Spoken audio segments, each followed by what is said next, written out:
আসসালামু আলাইকুম প্রিয় দর্শক। ভিডিওর শুরুতে বলে দিচ্ছি, যাদের হাতে 5 মিনিট সময় আছে শুধুমাত্র তারাই ভিডিওটি দেখুন, অন্যথা ভিডিওটি দেখার প্রয়োজন নেই। কেননা আমার ভিডিও দেখে কেউ বিভ্রান্ত সৃষ্টি হয় তা আমি কখনোই চাই না।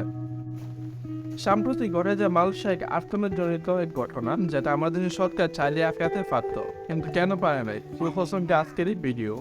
গত বৃহস্পতিবার 13 এপ্রিল এক প্রতিবেদনে এই তথ্য জানান সংবাদপত্র ফ্রি মালয়েশিয়ান টুডে। বিজ্ঞপ্তিতে বলা হয়েছে, প্রায় 35 জন বাংলাদেশি শ্রমিক এই দেশে আটকে পড়েছে। তাদের নিজেদের এই বর্তমান পরিস্থিতিকে নরকর সঙ্গে তুলনা করেছেন তারা। মূলত মালয়েশিয়া একটি প্রতিষ্ঠান রয়েছে যার নাম জর বাহারু। বাংলাদেশে 35 জন শ্রমিক দীর্ঘদিন নরকচক্রের মুখ ছিল এই প্রতিষ্ঠানটিতে। এক দালালদের থপ্পড়ে পড়ে তাদের আশ্বাস দিয়ে জোহর পাহাড় প্রতিষ্ঠান থেকে কিছু লোক নেওয়া হবে। সেটি শোনার পর দেশটিতে অবস্থান করা প্রায় 35 জন বাংলাদেশি শ্রমিক ভেবেছিলেন তাদের হারাপ সময়ের দিন বুঝে প্রায় চলে গিয়েছে। তো মূলত কাহিনী এখানেই শেষ না, কিন্তু মনে যে আকাঙ্ক্ষা ছিল সেটি মনের মধ্যে মরে যায়। সেটি বাস্তব পরিণত হতে দেয়নি দালালরা। তাদের মাঝে একজন শ্রমিক বলেন, যখন পেটে বাত না থাকে তখন আমাদের আর কি করা, তখন তো কারো না কারো কথা শুনে আমাদের এগিয়ে যেতে হবে, তাই না? আমাদেরকে আটকানো সম্ভব না, কারো কথা না শুনে উপায় নেই। পরবর্তীতে সব জল্পনা শেষে এই কর্মীদের বেশ সহায়তা করেছেন বলে জানা গিয়েছে তাদের মুখে। কুয়ালালামপুরে অবস্থিত বাংলাদেশের হাইকমিশন যা বেশ আলোচিত হয়েছে। এর মাঝে একজন শ্রমিক বলেছেন, তিনি এবং তাদের গ্রুপের জন্য শ্রমিকরা কুয়ালালামপুরে বাংলাদেশ হাইকমিশনের প্রচেষ্টায় প্রশংসা করেছে বহুত লোক।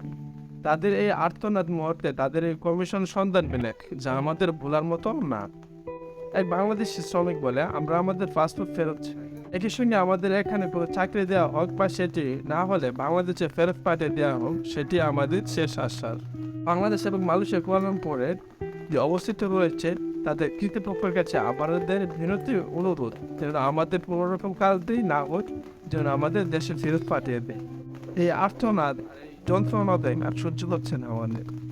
তার বাসায় আমরা কয়েক মাস ধরে অনেক নরকের মতো যন্ত্রণা সহ্য করেছি, যা আমরা মানসিক ও শারীরিকভাবে ভেঙে পড়েছি। সেটা প্রিয় লোকের দাঁড়াতে আরো বহুত খুব সময় লাগতে পারে, যার জন্য যা কিছু করেন না কেন আপনারা সেগুলি করে দেন। তো এতক্ষণ ছিল তাদের এই আত্মনায়ক জনিত কণ্ঠস্বরের কান্না, যা নরকের মতো মিহিলিত হয়ে গিয়েছিল তাদের জীবন। গত রিসেন্টলি 13 এপ্রিলের কথা এটি। আমার দেশের সরকার যদি চাইতো আর অবশ্যই এটিকে আটকাতে পারত।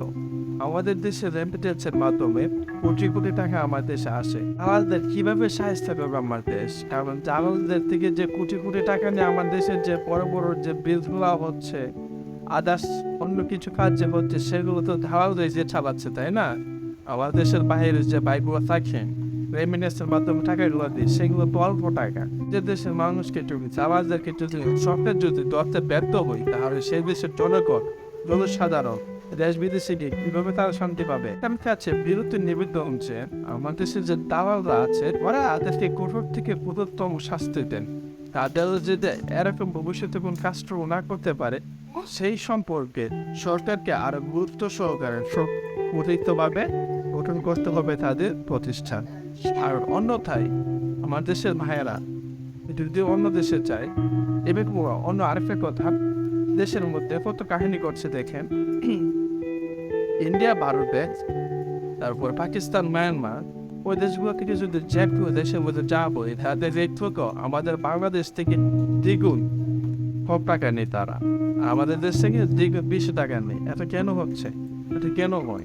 আর শিক্ষার কাছে প্রশ্ন হলো আপনাদের কাছে। তবে এ ছিল আজকের এই ভিডিও। ভালো লাগে তাহলে অবশ্যই লাইক, কমেন্ট, শেয়ার ও চ্যানেলটি সাবস্ক্রাইব করবেন।